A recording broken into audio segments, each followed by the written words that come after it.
نشر مفصل برنامه اخبار را با تازه‌ترین خبرها منظور شما می‌گردانیم.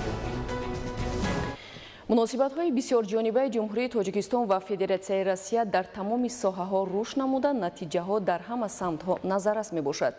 имрӯз дар шаҳри душанбе форуми тиҷоратии тоҷикистон вилояти Кирови федератсияи россия баргузор гардид, ки дар он ҳамкориҳои тиҷоративу иқтисодӣ баррасӣ гардид. Нуриддини Қурбон ва Аҳлиддини Карим аз Рафти Чорабинӣ гузориш медиҳанд.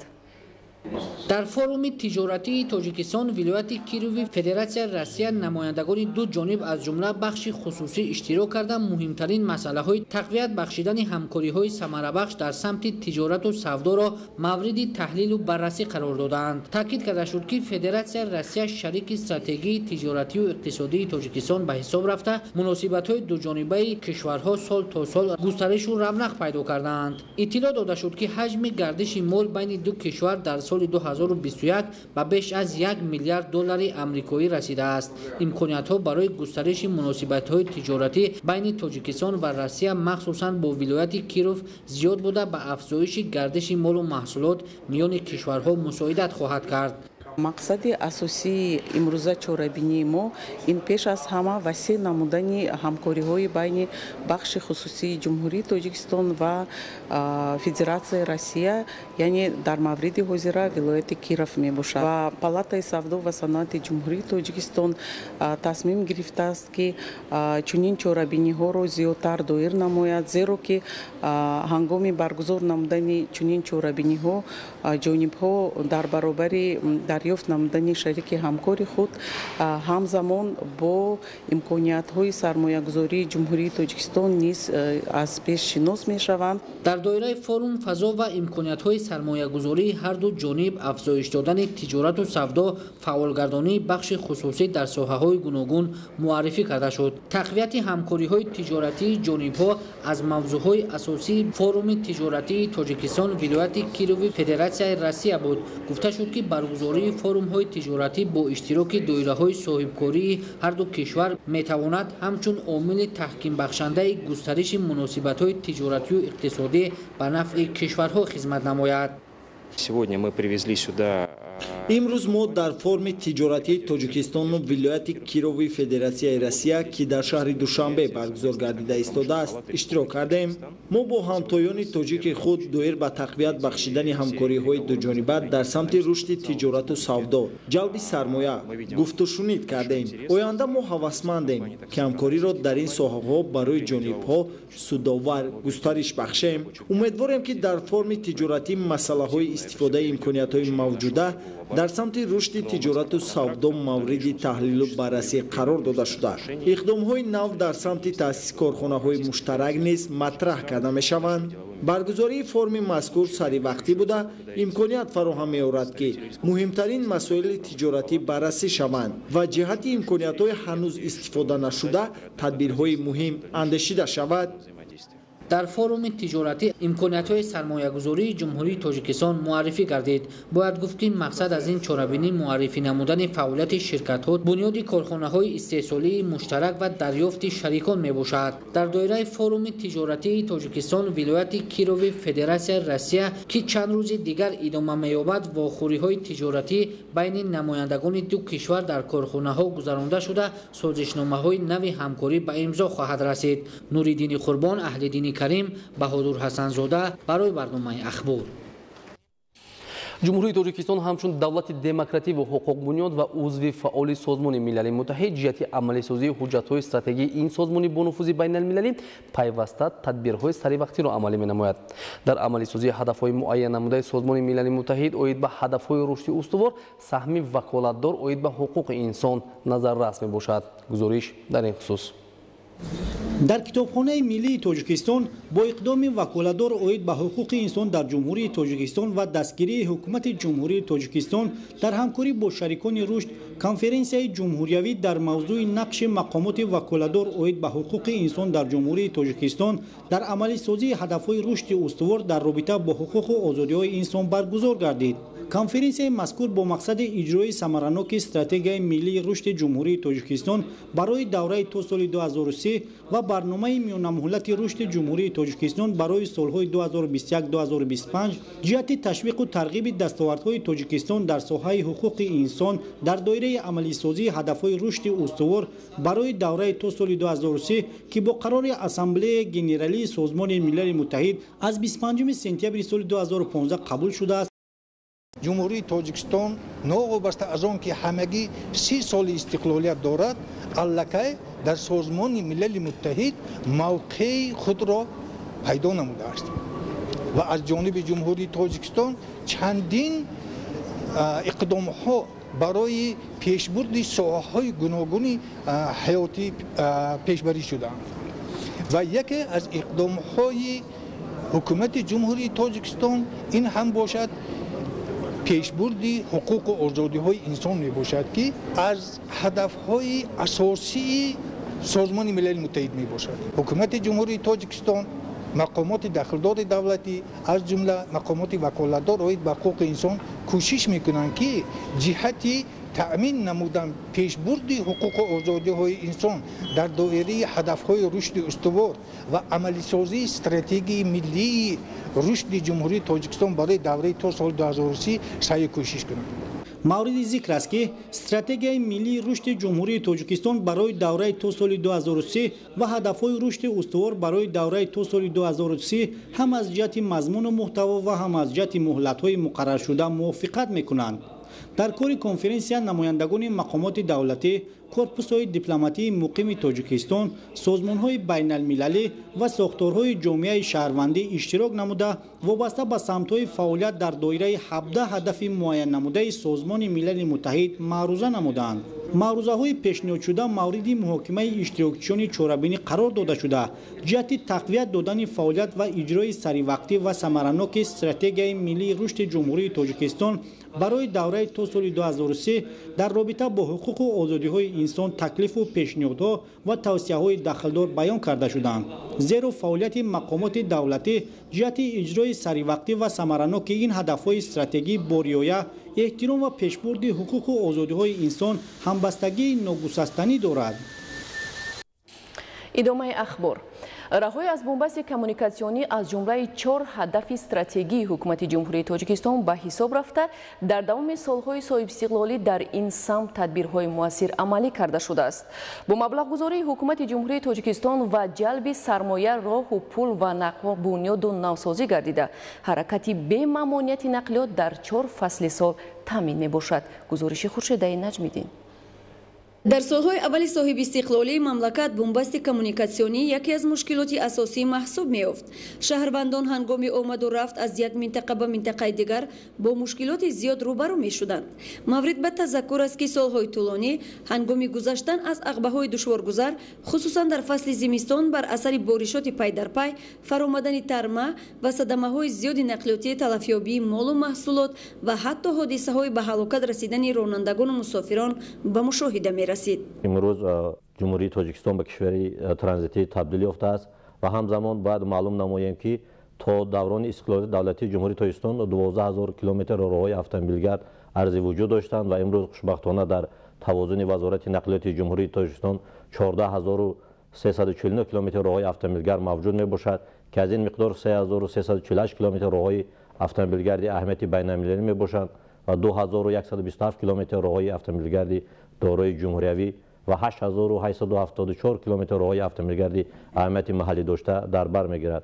از اول صاحب استقلالی تا به امروز حکومت مملکت در ساحه راه و نقلیات 59 لایحه سرمایه‌گذاری دولتی را تطبیق نمود که در دایره آن در مملکت 2400 کیلومتر راه ماشینگرد، 219 کیلومتر راه آهن، 326 پل و 6 نقب ماشینگذار بنیاد گردیده. حالا کارها در دیگر لایحه‌های سرمایه‌گذاری دولتی دایر به بنیاد راهها ادامه دارند. طی زمان صاحب استقلالی مملکت از جمله تجدید راههای ماشینگرد مرغاب، کلما، شاهان، زیغر، شکیف زیغر، شکیف قلعه خم، دوشنبه بختر دنغره کلوب، دوستی پنج پایان، دوشنبه چناق سرحد ازبکستان، بختر دوستی، دوشنبه ترسونزاده سرحد ازبکستان، عینی پنجکند سرحد ازبکستان، دوشنبه بختر، کلوب، شمسیدین شاهین و دیگر راههای اهمیت بین المللی و جمهوریوی داشته به انجام رسانیده شد. امروزها در ساحه نقلیات татбиқи 13 лоиҳаи сармоягузории давлатӣ ба маблағи умумии зиёда аз 11 миллиард сомонӣ идома дорад, ки барои ба мамлакати дорои шароити муосири транзитӣ табдил ёфтани Тоҷикистон мусоидат мекунад. албатта қайд кардан ба мавриди аст ки ҳамаи ин дастовардҳое ки имрӯз вазорати нақлиёти ҷумҳурии Тоҷикистон ноил гардид, ҷиҳати сохтмони роҳҳои автомобилгард, ҷиҳати нигаҳдории роҳҳои автомобилгард, ҷиҳати таъмини технику механизмҳои роҳдорӣ ба муассисаҳои давлатӣ, ин ҳама ташаббуси бевоситаи асосгузори сулҳу ваҳдати миллӣ президенти ҷумҳурии Тоҷикистон муҳтарам Эмомалӣ Раҳмон мебошад. бо мавриди баҳрабардорӣ қарор гирифтани 6 нақби мошингузар аз қабили Истиқлол, Шаҳристон, Дӯстӣ, Озодӣ ва Хатлон мушкилоти рафту омади тамоми воситаҳои нақлиёт аз як минтақа ба минтақаи дигар куллан аз байн рафт. Хуршедаи Наҷмиддин, Баҳодури Ҳасанзод, Душанбе Ахбор. дар ноҳияи Рашт ба истиқболи ҷашни 35-солагии истиқлоли давлатии ҷумҳурии Тоҷикистон бунёди 214 иншооти таъйиноти гуногун пешбинӣ шудааст. Корҳои сохтмонӣ дар иншооти мазкур оғоз гардида бо суръат идома дорад. гузориши Идигули Маҳмуд аз ноҳияи Рашт. сохтмони беморхонаи шаҳраки Навободи ноҳияи Рашт бо мақсади боз ҳам беҳтар намудани хидматрасонии тиббӣ ба аҳолӣ бунёд шуда истодааст. зеро солҳо боз бо зиёд шудани аҳолии ҳудуди 4 ҷамоати деҳотӣ дурдаст зарурати сохтмони бинои нав ва дигар инфрасохтори зарурӣ пеш омад. мо тамоми табибон ва сокинони ҷамоати шаҳраки Навобод ва тамоми ҷамоатҳои гирду атроф хурсанд аз он ҳастем, ки барои мо чунин беморхонаи замонавии дуошёна бо тамоми таҷҳизот ва сохтори замонавӣ сохта дода мешавад. Беморхонаи минтақавии шаҳраки Навобод солҳои 60 сохта шуда, биноҳояш фарсуда ва беҳад кӯҳна шудаанд. асбобҳо ва лиҳози тиббӣ ба талаботи ҳозира ҷавобгӯ нестанд. беморхонаи касалиҳои рӯҳии шаҳраки Навобод солҳои 70-уми қарни гузашта бунёд шудааст. ин аст ки бо мақсади боз ҳам беҳтар намудани шароити зисту табобати беморон дар шафати бинои асосӣ дигар биноҳои иловагӣ бунёд шуда, ҳамзамон корҳои таъмиру барқарорсозӣ анҷом дода мешавад. бинои иловагӣ дар назди муассисаи таълимии деҳаи яшум аз ҳисоби маблағҳои мақомоти маҳаллӣ ба саҳми аҳолӣ бунёд шуда истодааст. бинои таълимии амалкунанда асосан солҳои 80-уми қарни гузашта тариқи ҳашар бунёд шуда, бо афзоиши хонандагон зарурати бинои нави замонавӣ ва дигар инфрасохтори зарурӣ пеш омад. инак корҳои сохтмонӣ дар бинои нав бо маром идома дошта, коргарон ҷиддуҷаҳд доранд то бинои таълимиро соли ҷорӣ ба истифода диҳанд. деҳаи Варзигун дар масофаи 42 километр аз маркази ноҳия дур ҷойгир буда, танҳо давоми 2 соли охир шумораи хонандагони муассисаи таълимӣ 100 нафар зиёд шудааст. ин аст ки ҷиҳати фароҳам овардани шароити таҳсил аз ҳисоби маблағҳои мақомоти маҳаллӣ ва саҳми аҳолӣ дар шафати бинои амалкунанда аз хишти пухта бинои нав бунёд шуда истодааст то соли нави хониш хонандагон дар синфхонаҳои кушоду барҳаво таҳсил намоянд. дар деҳаи Варзигун ки аз сатҳи баҳр 1880 метр баланд мебошад, садҳо гектар заминҳои бекорхобида мавҷуд буда. бо мақсади ба гардиши кишоварзӣ фаро гирифтани заминҳо бунёди канал аз ҳисоби маблағҳои ҳукумати ҷумҳурии Тоҷикистон пешбинӣ шудааст то дар оянда ҷойҳои нави корӣ ташкил шуда истеҳсоли маҳсулот боз ҳам афзояд. бо зиёд шудани шумораи хонандагони муассисаи таълимии деҳаи Шулмак зарурати бунёди бинои иловагӣ ва толори варзишӣ пеш омад. ин аст ки дар рамади корҳои ободонӣ аз ҳисоби маблағҳои ҳукумати ҷумҳурии Тоҷикистон, шарикони рус ва соҳибкорони саховатманд сохтмони бинои нави таълимӣ ва толори варзишии болопӯшида оғоз гардида, корҳои сохтмонӣ аз рӯи нақша ҷараён дорад ва иншоот дар муҳлати пешбинишуда ба истифода дода мешавад. Идигули Маҳмуд, Додарҷони Мирзозода, барои барномаи ахбор аз ноҳияи Рашт. мавзӯи дигар: боғдорони хоҷагии деҳқонӣ ба номи Абдусамади шаҳри Ҳисор зиёда аз 25 тонна гелос ҷамъоварӣ ва ба бозорҳои дохилу хориҷи мамлакат пешниҳод карданд. акнун дар хоҷагии мазкур ҷамъоварии ҳосили олу оғоз гардид. гузориши Зульфия Раҳимзода. خوجگی دهقانی به نام عبدالصمد جماعت دهات دوربد شهر حصار در اختیار خود 11 هکتار زمین دارد که در قسم زیادی آن نمودهای گوناگون درختان میوه دهنده پرورش می‌یابند. با نظر داشت هوای مساعد و گذراندن کارهای سریع اگرتکنیکی امسال در باغات خوجگی حاصل همه نمود میوه‌جات فراوان است. تا سنه 10 ایون سال روان از 2 هکتار خوجگی مذکور زیاده از 25 تن گیلاس جمع‌آوری کرده شد. امروزها درختان آلو غرق میوه بوده، کشاورزان به جمع‌آوری حاصل آن مشغولند. حالا در باغ ما آلو پخته رسیدگی است. با درجه خوبش ما اول پایتخت رو تامین میکنیم، بعد به نویای تابع مرکز تامینات آمده برده است نزازی را. علاقه دین خودش آمدن که با ولایت بدخشان آلو بردن ما لازم است. ما برای تیار دیدیم برای بردنی بدخشان آدم بردگی. در خوجگی دهقانی مذکور برای بنیاد و وسیع نمودن میدان باغ دقت مخصوص ظاهر گردیده برای استحصال میوه آلو، گیلاس، شفتالو، نمودهای گوناگون سیب و انگور شرایط مساعد فراهم آورده شده است. در این باغ سیب داریم 3 نمود، گیلاس داریم 4 نمود، آلو داریم، انگور داریم.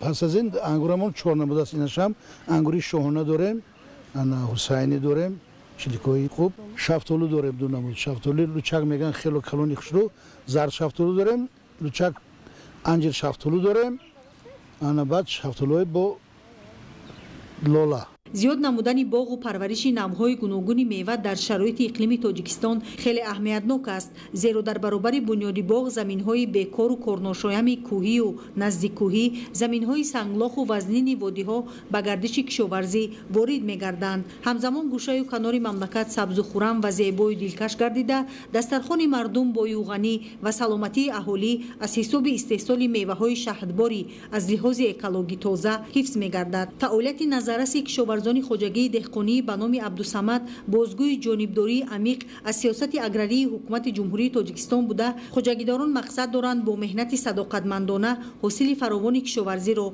به دست دارند. طبق اطلاع مسئولین خوجگی امروزها باغداران میوه خوشصفت آلو را با نرخی از 3 تا 4 سومانی به صاحبکاران دسترس می‌نمایند. طوری خوجگیداران اصرار داشتند امسال در مقایسه با سال پیشین حاصل میوه زیادتر به چشم می‌رسد و آنها نیت دارند تا 30 تن حاصل آلو را به دست دارند. نمود آلوچه بهترین گیلاس از همه بهترین گذشت. آلو هم همین خیلی امسال فصل خوب اومد، برای منم بهترین شد. در بازار هم نرخ همین چیز علاقه روی فراوانش ارزان.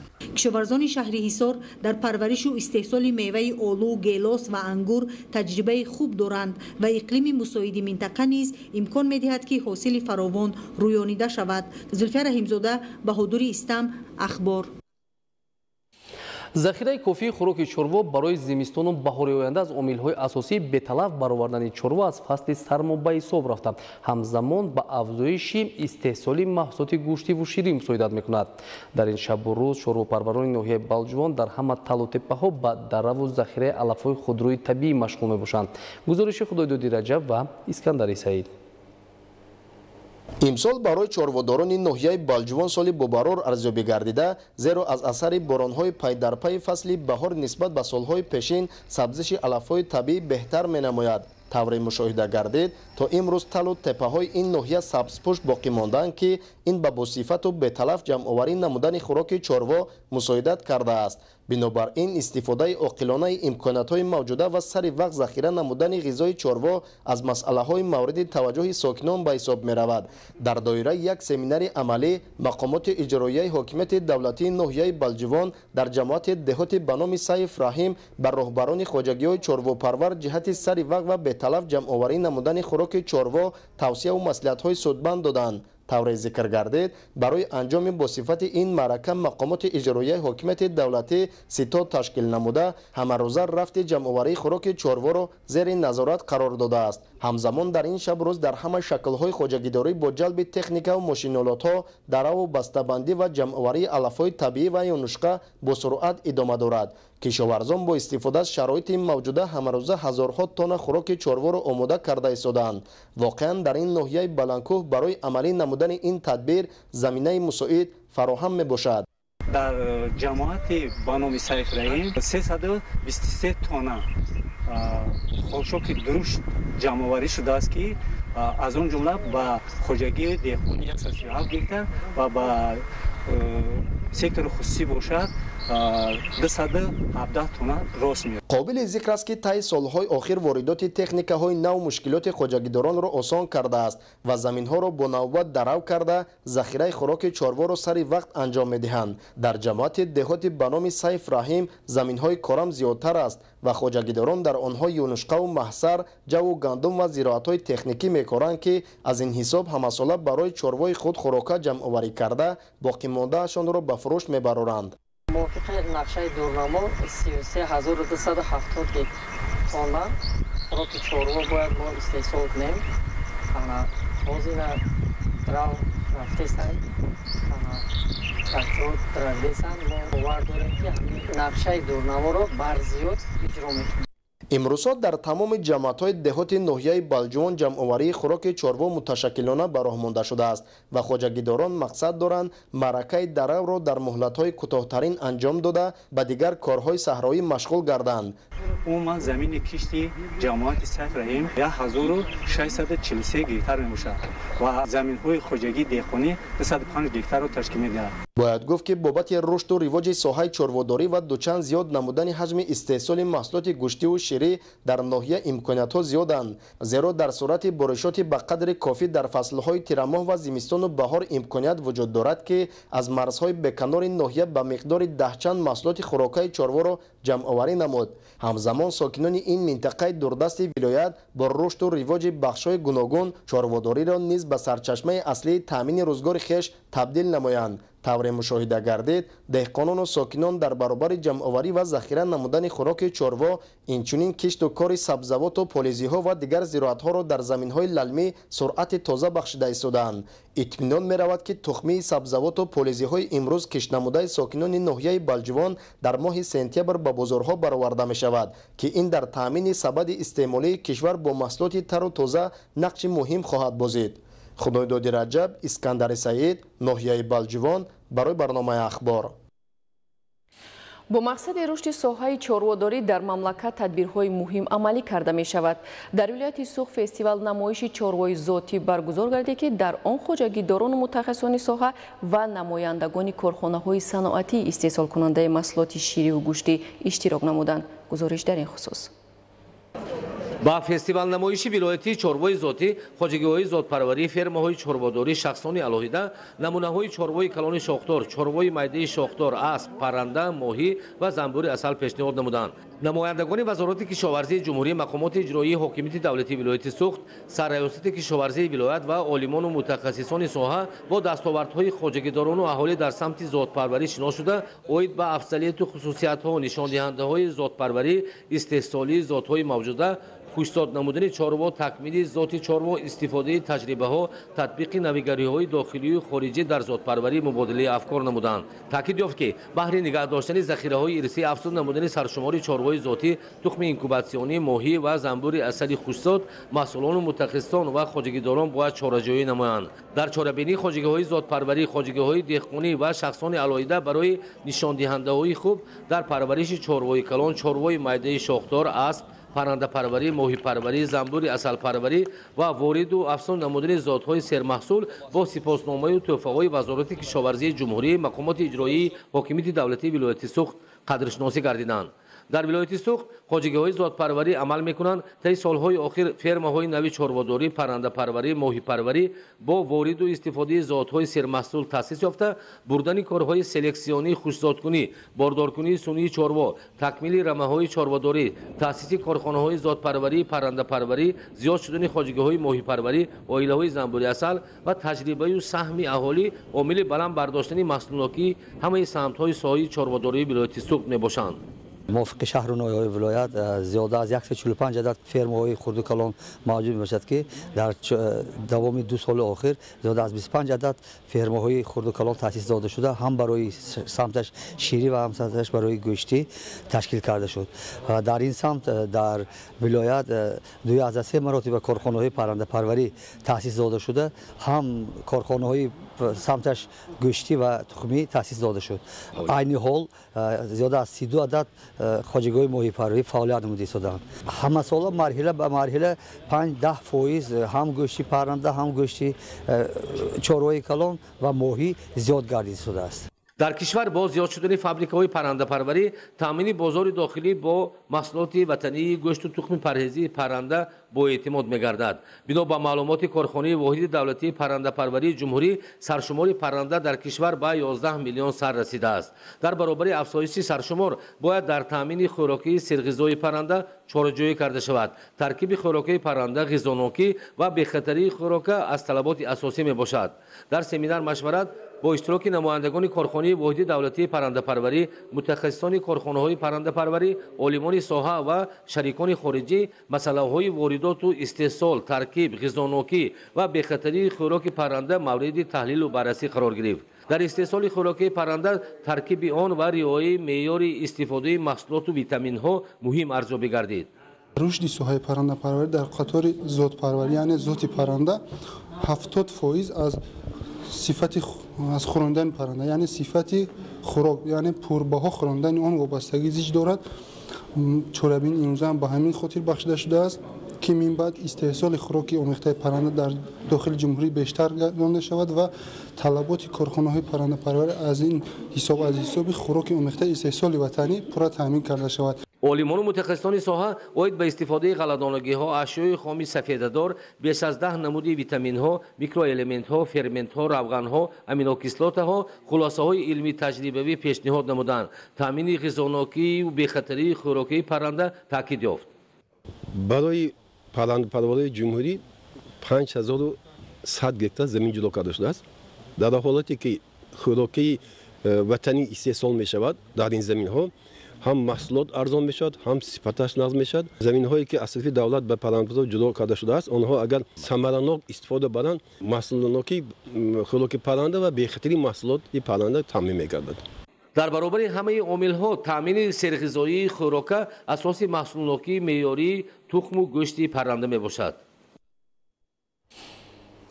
дар ҳамаи шаклҳои хоҷагидории ноҳияи Мирсаид Алии Ҳамадонӣ имсол мувофиқи дурнамо бояд дар майдони 7431 гектар кишти такрории зироати кишоварзӣ гузаронида шавад. бо истифодаи оқилонои самараноки замини назявлигӣ ва хоҷагиҳои ёрирасон дар деҳоти ноҳия кишоварзон иқдом гирифтанд ки дурнамои кишти такрориро иҷро ва барои афзоиши истеҳсоли маҳсулоти босифат заминагузорӣ намоянд. идомаи мавзӯъ дар гузориши Сайҷафари Маҳмадалӣ ва Хуршеди Нодирхон.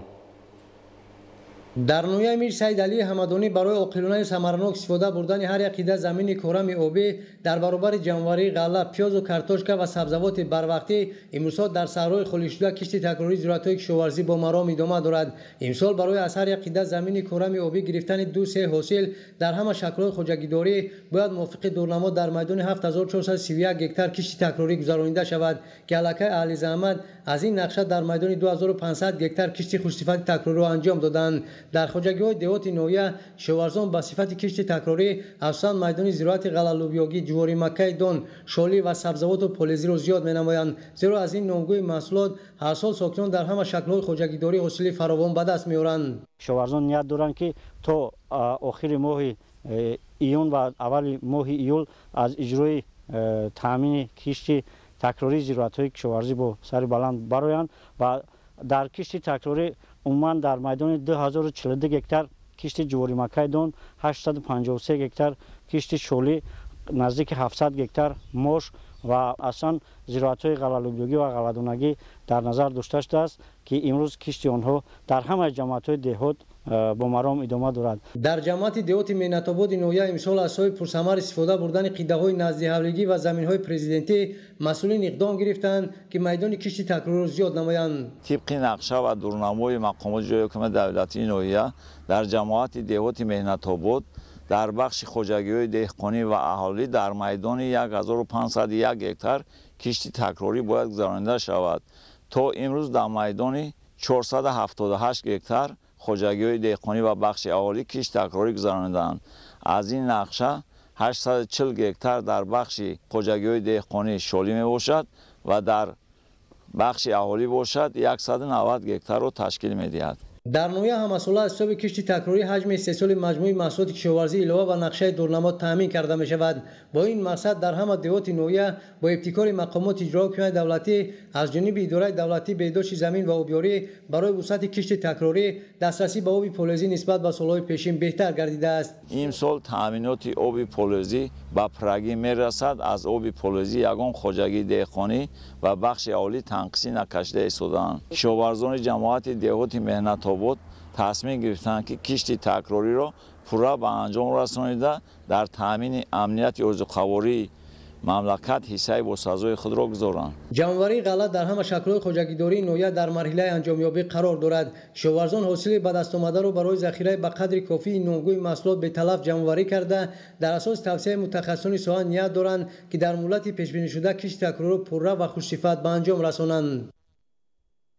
در ناحیه کوهستان ماسچو با مقصدی به گردش کشاورزی وارد نمودن زمین‌های بکار خوابیده و بنیاد باغ‌های نو تدبیرهای بهسازی وضع ایریگاسیونی زمین‌ها عملی کرده می‌شود. در همین زمینه در دهات ناحیه جوی و کانال‌ها نوسازی کرده شده وضع آبیاری زمین‌ها کشت بهتر می‌گردد. گزارش در این خصوص.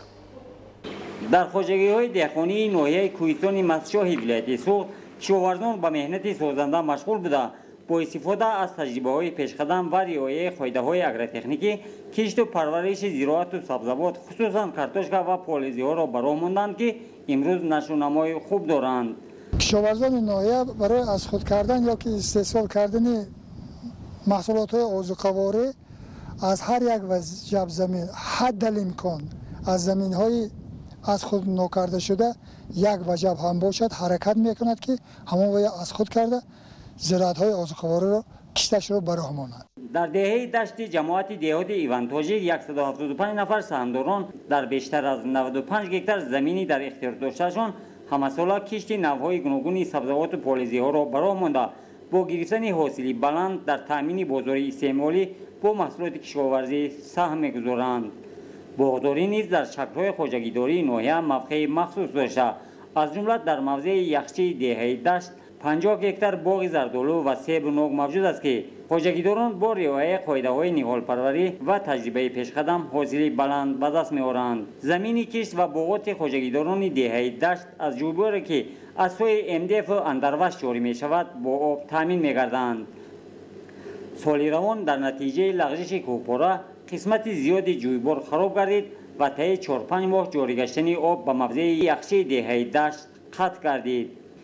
این عامل باعث گردید که زمین‌ها از گردش کشاورزی بیرون مانده به باغات نیز تأثیر منفی رساند. با دستگیری مقامات اجرایی حکومت دولتی ولایت سوخت مبلغ‌گذاری اداره ساختمان اساسی ولایت کارهای برقرارسازی جویبار 2 ماه ادامه یافت و عین حال به این موضع آب از سر نو جاری گردید.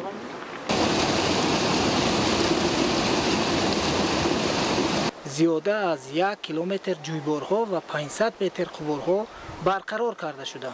قبورهایی که در اینجا وصل شدند به مسافه 500 متر و قفسی 1 سانتی متر می باشد.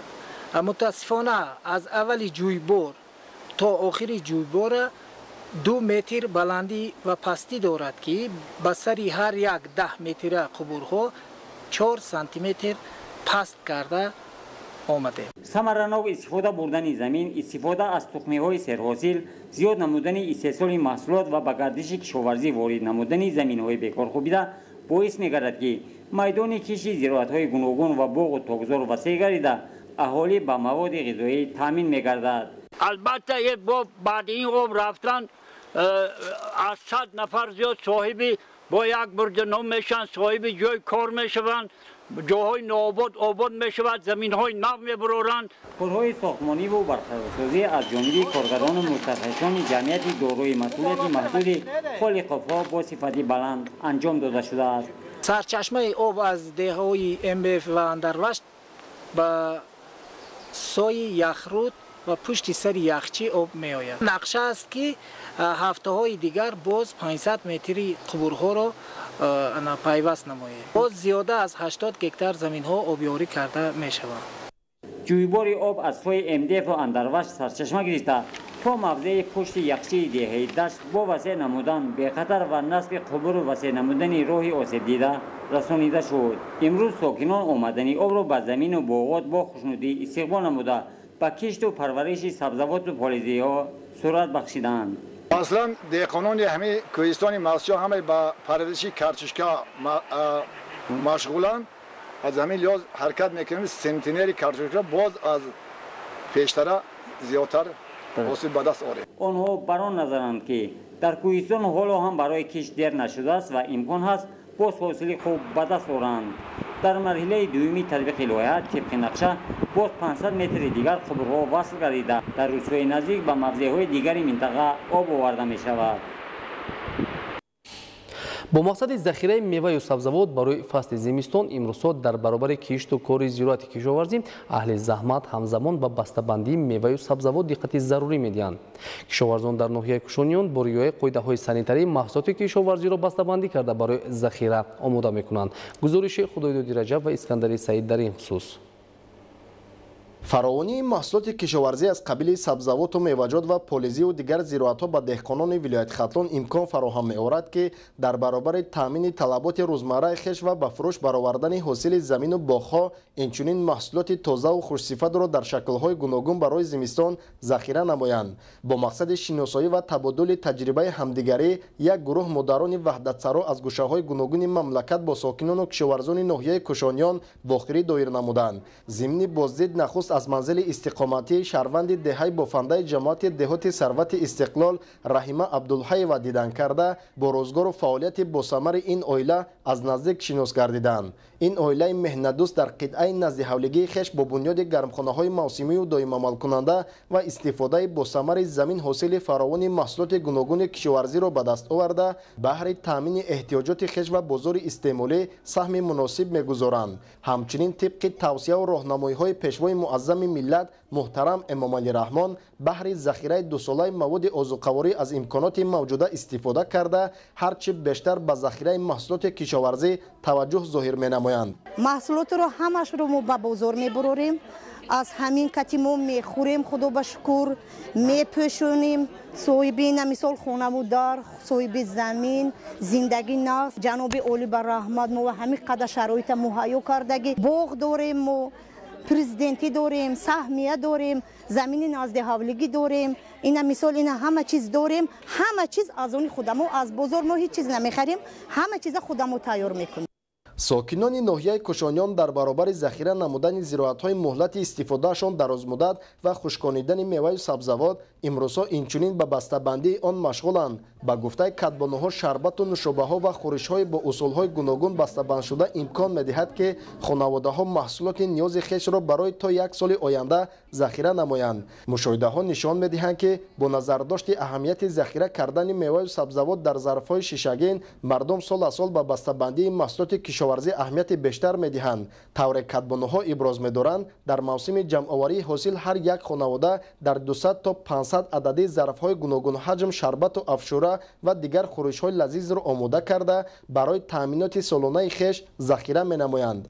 همزمان مهمانان از کооپراتیو 3 ساله امام اعظم جماعت دهات نوبهار دیدن کرده به کار و فعالیت خواجگیداران با تجربه این خواجگی آشنایی پیدا نمودند. در کооپراتیو مذکور اهل زحمت در برابر پختکاری و سبزواتکاری همچنین به استحصال محصولات بروقتی از گرمخانه‌ها در تامین سبد استعمالی ساکنان نقش مهم دارند. همساله دهقانان از این گرمخانه‌های خویش ده‌ها تن بادرنگ و پمیدار و قلنفر و دیگر سبزوات جمع‌آوری نموده در برابر تامین بازارهای مملکت اینچنین ذخیره وسیع مواد غذایی برای زمستان را نیز به اینوبت میگیرند. تحلیل ها نشان میدهند که در موسم امسال حاصلناکی محصولات کشاورزی در این خواجگی نسبت به سالهای پیشین زیاد گردیده این به دهقانان امکان فراهم آورده است که برابر تامینات روزگار خویش و به فروش برآوردن حاصل به دست آمده طرزهای گوناگون ذخیره سازی محصولات جمع آورده خود را برای زمستان و سالهای آینده رواج و رونق دهند. بعد از تشریف و بازدید مادران روزگاردیده و با تجربه از فعالیت ساکنان و خواجگی‌های دهقانی،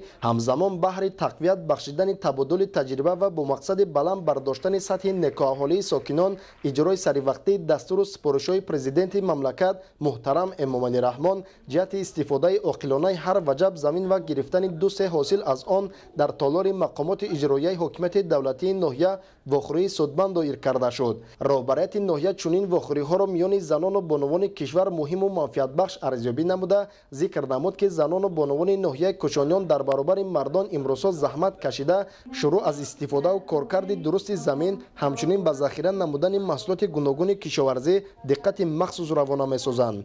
امروز در ناحیه نیست خانواده‌ای که از حساب محصولات کشاورزی ذخیره نداشته باشد. همساله ساکنان و دهقانان ناحیه کوشانیان دستور و هدایت‌های پیشوای ملت را سرمشق کار و زندگی خویش قرار داده، با گرفتن حاصل فراوان از قده‌های نزد حولگی و خواجگی‌های دهقانی در تامین روزگار خانوادگی و غنی گردانیدن بازارهای مملکت نقش سازگار می‌گذارند. خدایداد رجب، اسکندر سعید برای برنامه اخبار.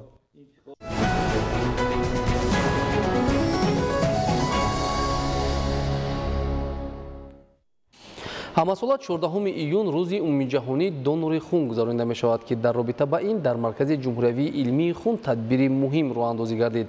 дар маркази ҷумҳуриявии илмии хун боз як озмоишгоҳи вирусологӣ ба фаъолият оғоз намуд ки он дорои дастгоҳу таҷҳизоти муосири тиббӣ мебошад. таваҷҷӯҳ намоед. аз соли 2009 инҷониб ҳамасола 14 июн рӯзи ҷаҳонии донорони хун гузаронда мешавад ки дар мамлакат ин сана дар маркази ҷумҳуриявии илмии хун донорон барои ҳаёти касеро наҷот додан ва инчунин саҳмгузорӣ дар тарғиби ташаккули тарзи ҳаёти солим фаъолона ширкат менамоянд. барои донорон дар маркази ҷумҳуриявии илмии хун шароити мусоид фароҳам оварда шуда. мутахассисон дар шароити феълӣ бо истифода аз дастгоҳу таҷҳизоти наву замонавӣ фаъолияти босамар доранд. ҳамкории зичи сохторҳои хадамоти хун ва донорон боиси ба даст овардани шумораи зиёди донорон ва нишондодҳои хуби хадамоти хун мегардад. таъсиси системаи босамари марказонидашудаи хадамоти хун имкон фароҳам овард ки муассисаҳои тиббию профилактикӣ бо ҷузъҳои хуни беҳтар ва ҷавобгӯ ба стандартҳои сифат таъмин карда шаванд. дар маркази ҷумҳуриявии илмии хун озмоишгоҳи вирусологӣ ба фаъолият оғоз намуд ки дар он кори мутахассисон бо истифода аз дастгоҳу таҷҳизоти муосир густариш хоҳад ёфт. мақсади асосӣ ҷалб намудани доираҳои васеъи аҳолӣ ба сафи донорӣ, зиёд намудани шумораи донорони бемузд, таъмин намудани беморон ва ниёзмандон бо хуни донорӣ босифат ва аз ҷиҳати сироятҳои трансмиссивӣ бехатар яке аз вазифаҳои муҳими системаи хадамоти хун ба ҳисоб меравад. дар муддати 10 соли охир замини моддии техникии марказҳои хадамоти хун хеле пурқувват гардидааст. бо дастгоҳҳои замонавӣ ҷиҳозонда шудааст. таҳлилгоҳҳои нави замонавӣ бо шароитҳои муосир фароҳам оварда шудааст. хуни донорӣ дар тамоми муассисаҳои хадамоти хун коркард шуда баъд аз ташхис ба ҷузъиёт ҷудо карда мешавад.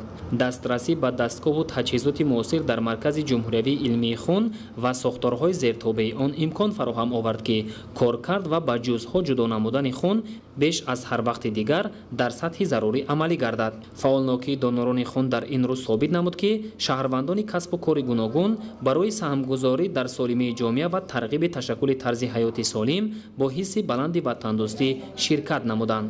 дар вилоятҳои суғду хатлон ва вилояти мухтори кӯҳистони бадахшон ки филиалҳои маркази ҷумҳуриявии илмии хун фаъолият дорад, рӯзи ҷаҳонии донорони хунро дар сатҳи баланд таҷлил намуданд. маврид ба таъкид аст ки филиалҳои маркази ҷумҳуриявии илмии хун дорои шароити муосири хизматрасонӣ буда бо дастгоҳу таҷҳизоти замонавӣ таъмин мебошанд.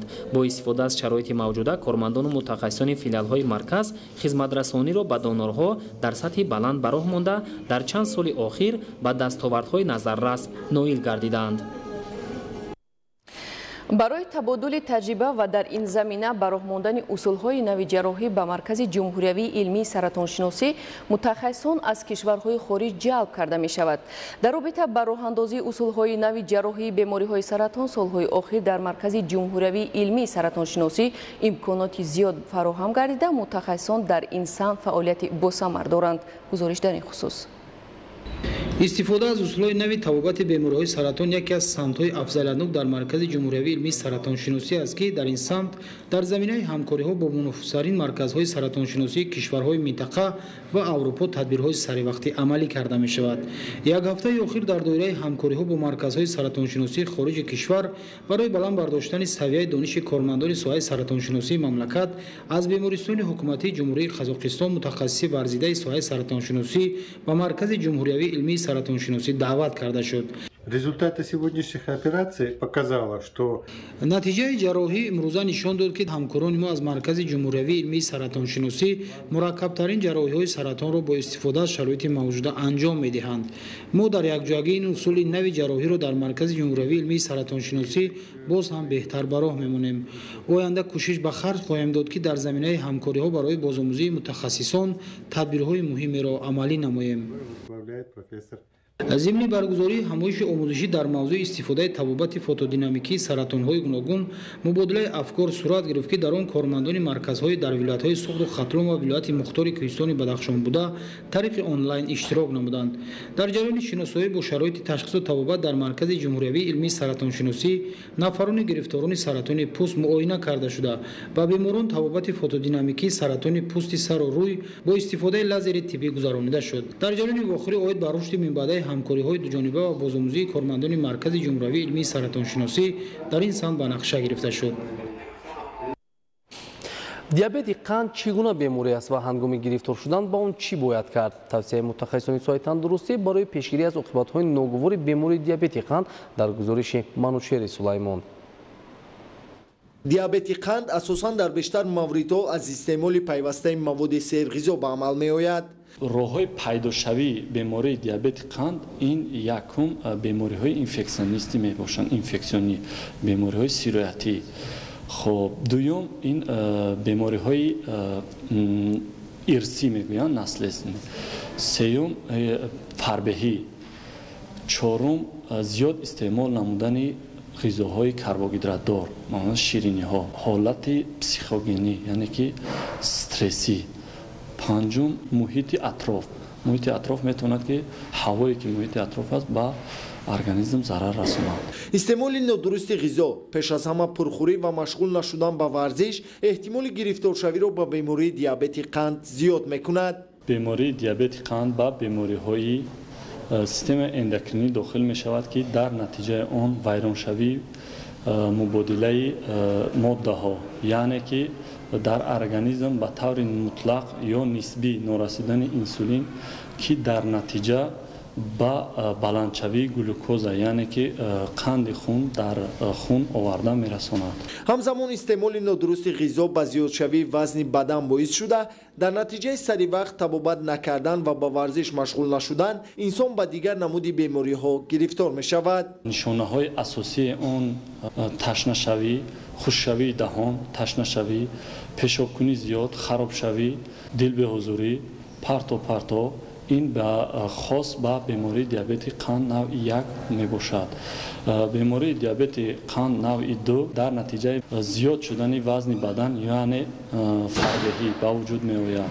یکی از سبب های اساسیش این دیابت قند نوع دو فربهی می باشد. از این رو ساکنان را ضرور است که در یک شبانه روز نه کمتر از 30 دقیقه با آب و تاب بدن مشغول شوند. بیماری دیابت قند باید پرهیز از ماده های کربوهیدرات، یعنی کربوهیدرات ها را کم باید استعمال نمایند. خب دومین حرکت بسیار کنند. حرکت در دوام روز تا آهسته تا 10,000 متر برای اونها اجازه داده می شود. خب سومین چیزی که برای اونها استفاده ممکن است این داروهایی که است، داروها را باید سری وقت استعمال نمایند. شخصانی که گرفتار بیماری دیابت قند هستند از توصیه متخصصان استفاده نموده برای سالمی خود و نزدیکانشان تلاش نمایند، زیرا سالمی جامعه از سالمی عائله وابستگی قوی دارد. منوچهر سلیمان، مهروز جمعه، اخبار. ادامه برنامه اخبار. در ناحیه دوستی دوری ناحیوی آزمون جمهوری فروغ صبح دانایی کتاب است برگزار گردید که در آن داوطلبان 30 ساله گوناگون اشتراک نمودند. گزارش در این خصوص. در ناحیه دوستی ضمن برگزاری دوری ناحیوی آزمون جمهوری فروغ صبح دانایی کتاب است кӯдакону наврасон, ҷавонону калонсолон, аҳли илму адаб ва фаъолони касбу кори гуногун бо омодагии ҳамаҷониба аз рӯи номинатсияҳои интихоб намудаашон дар назди аъзои ҳакамони озмун порчаҳои назмиву насрӣ ва қиссаву ҳикояҳо қироат карда ба ҷамъомадагон ғизои маънавӣ бахшиданд. тибқи иттилои масъулин даври аввали озмуни мазкур дар ҳама ҷамоатҳои шаҳраку деҳоти ноҳия гузаронида шуда дар маҷмӯъ 760 нафар ширкат намуданд. бо хулосаи аъзои ҳакамон инак 160 нафар барои иштирок дар даври ноҳиявӣ роҳхат гирифтанд. ба андешаи мутахассисон ташкилу гузаронидани озмуни ҷумҳуриявӣ фуруғи субҳи донои китоб аст барои ҳавасмандсозии насли ҷавони кишвар ба китобу китобхонӣ мусоидат намуда истодааст. дар тамоми 15 китобхона филиалҳои ноҳия ва инчунин дар китобхонаҳои муассисаҳои таҳсилоти миёнаи умумии ноҳия тамоми шароитҳо муҳайё карда шудааст. гӯшаҳои махсуси китобӣ аз рӯи номинатсияҳои озмун, номинатсияи кӯдакона, номинатсияи адабиёти классикӣ, номинатсияи адабиёти муосир ва инчунин номинатсияи адабиёти ҷаҳонӣ ташкил карда шудааст ки хонандагон бе ягон монеа аз ин гӯшаҳо аз ин китобхонаҳо истифода мебаранд. ба иттилои масъулини шуъбаи маорифи ноҳия нисбат ба соли гузашта дар озмуни имсолаи фуруғи субҳи донои китоб аст шумораи иштирокчиён ба маротиб зиёд гардидааст ва ин аз он шаҳодат медиҳад ки озмуни мазкур байни сокинони ноҳияи дӯстӣ бахусус хонандагони муассисаҳои таълимӣ маҳбубияти бештар пайдо кардааст. пеш аз ҳама ин озмун шавқу маълакаи баланди ҳар як хонандаро баланд мегардонад ва боз ҳам ба хондани китоб рӯ меоранд ва мероси бобои аҷдоди хешро тарк намесозанд. ҷаҳонбинии ҳар як хонанда васеъ мегардад. озмуни ҷумҳуриявӣ фуруғи субҳи донои китоб аст бо мақсади баланд бардоштани завқи китобхонӣ, тақвияти нерӯи зеҳнӣ, дарёфти чеҳраҳои нави суханвару сухандон, арҷ гузоштан ба арзишҳои милливу фарҳангӣ, инкишофи қобилияти эҷодӣ, таҳкими эҳсоси худогоҳиву худшиносӣ, такмили захираи луғавӣ ва тақвияти ҷаҳони маънавӣ миёни аҳолии кишвар доир гардида истодааст. дар донишгоҳи давлатии Данғара дар доираи баргузории силсилачорабиниҳо ба истиқболи истиқлоли давлатии ҷумҳурии Тоҷикистон конфронси ҷумҳуриявии илмӣ амалӣ таҳти унвони пешгирии хатарҳои ҷаҳонӣ дар раванди пойдории сулҳу суботи Тоҷикистон баргузор гардид. гузориши хабарнигорони мо дар ин мавзӯъ. пешгирии хатарҳои ҷаҳонӣ дар раванди пойдории сулҳу суботи Тоҷикистон таҳти ҳамин унвон дар донишгоҳи давлатии Данғара конференсияи ҷумҳуриявии илмӣ амалӣ баргузор гардид. дар баромади худ ректори донишгоҳ оид ба дастовардҳои даврони истиқлоли давлатӣ, сулҳу субот ва ваҳдати миллӣ андешаронӣ намуда ёдовар гардиданд ки маҳз бо талошҳои асосгузори сулҳу ваҳдати миллӣ пешвои миллат президенти ҷумҳурии Тоҷикистон муҳтарам Эмомалӣ Раҳмон соласол ваҳдату ҳамдигарфаҳмӣ дар кишвар мустаҳкаму қавитар мегардад. дар идомаи ин тадбири илмӣ амалӣ устодон бо маърузаҳои худ дар мавзӯъҳои нақши қонун дар таҳкими сулҳу субот ва давлатдории миллии тоҷикон, арзишҳои волои ваҳдати миллӣ дар рушду нумои инноватсионии минтақаҳои Тоҷикистон дар мисоли ноҳияи Данғара, ҷаҳонишавӣ ва мушкилоти муҳоҷирати меҳнатӣ дар асри 21, пояҳои ҳуқуқии мубориза бар зидди терроризм, экстремизм ва роҳу василаҳои пешгирии шомилшавии ҷавонон ба ҳизбу ҳаракатҳои ифротӣ, ҳамкории мутақобилаи ҷомеаи шаҳрвандӣ бо давлат ва амсоли инҳо баромад намуда, вобаста ба паҳлӯҳои дигари мавзӯи матрах шуда андешаҳои ҷолиб баён намуданд. натиҷагирии маърузаҳо дар конференсияи имрӯза дар факултети идораи давлат ва ҳифзи ҳуқуқи донишгоҳи давлатии Данғара ба мо роҳҳои таъмини амният ва суботи кишварро нишон медиҳад. устодон ва ҳайати профессорону омӯзгорон, унвонҷӯён ва донишҷӯён пеш аз ҳама ба масъалаи таъмини амнияти кишвар ва саодати мардумро таъмин намудан маърузаҳои ҷолибу илман асоснокро пешкаш намуданд ки мо метавонем роҳҳо ва воситаҳои таъмини амнияту осоиши кишварро дар оянда таъмин намоем. ҳамоиши ҷумҳуриявии илмӣ амалии пешгирии хатарҳои ҷаҳонӣ дар раванди пойдории сулҳу суботи Тоҷикистон дар шакли мустақим ва фосилавӣ дар се бахш: бахши ҳуқуқшиносӣ, бахши сиёсатшиносӣ, бахши фалсафа ва таърих зиёда аз 50 мақолаҳои илмию таҳлилии олимон, аспирантону унвонҷӯён ва магистрон мавриди таҳлилу баррасӣ қарор гирифтанд. Салоиддин Неъматов, Завқибек Файзуллоев барои барномаи иттилооти ахбор аз ноҳияи Данғара. дар ҷамоати шаҳраку деҳоти ноҳияи ҷайҳун бо ҷалби васеъи кормандони соҳаҳои гуногун ва ҷавонону наврасон мусобиқаҳои гуногуни варзишӣ баргузор гардида ба ин васила тарзи ҳаёти солим тарғиб карда мешавад. гузориши аз ноҳияи ҷайҳун. давоми як моҳ мешавад ки дар ҳама ҷамоатҳои шаҳраку деҳоти ноҳияи ҷайҳун таҳти унвони деҳа ба деҳа мусобиқаҳои гуногуни варзишӣ бо ҷалби сокинони сину соли гуногун идома дорад. тадбири мазкур тибқи нақша чорабиниҳои кумитаи ҷавонон ва варзиши назди ҳукумати ҷумҳурии Тоҷикистон ва мақомоти иҷроияи маҳаллии ҳокимияти давлатии ноҳияи ҷайҳун бо ташаббуси бахши кор бо ҷавонон ва варзиши ноҳия роҳандозӣ карда шуда барои дар сатҳи лозима ҷараён гирифтани мусобиқаҳои варзишӣ шароитҳои мусоид фароҳам оварда шудааст. махсусан дар маҷмаъаи варзишӣ назди муассисаи давлатии мактаби варзишии ноҳия ки дорои майдончаҳои гуногуни баргузории мусобиқаҳои варзишӣ мебошад, дар як вақт ҳаводорони зиёди намудҳои мухталифи варзишро ба ҳам овард. агар дар як қисмат ҷавонону варзишгарон машғули гӯштингирӣ бошанд, мусобиқаҳои дигар аз рӯи тенниси рӯи миз, шашкаву шоҳмот, волейбол ва футбол дар дигар майдонҳои махсуси ин бозиҳои варзишӣ ҷараён мегирифт.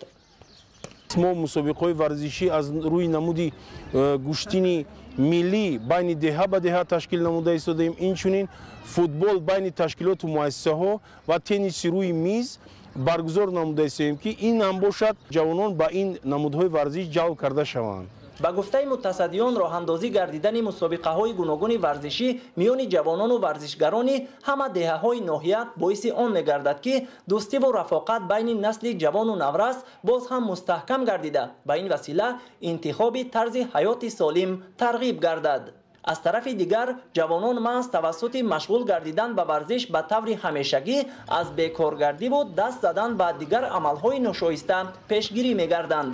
ба иттилои масъулини бахши кор бо ҷавонон ва варзиши ноҳияи ҷайҳун, силсила мусобиқаҳои варзишӣ таҳти унвони деҳа ба деҳа то ҷашни ваҳдати миллӣ идома карда, дастаҳои ғолиб ва варзишгарони фаъол бо ҷом ва медалу сипосномаҳо қадршиносӣ мегарданд.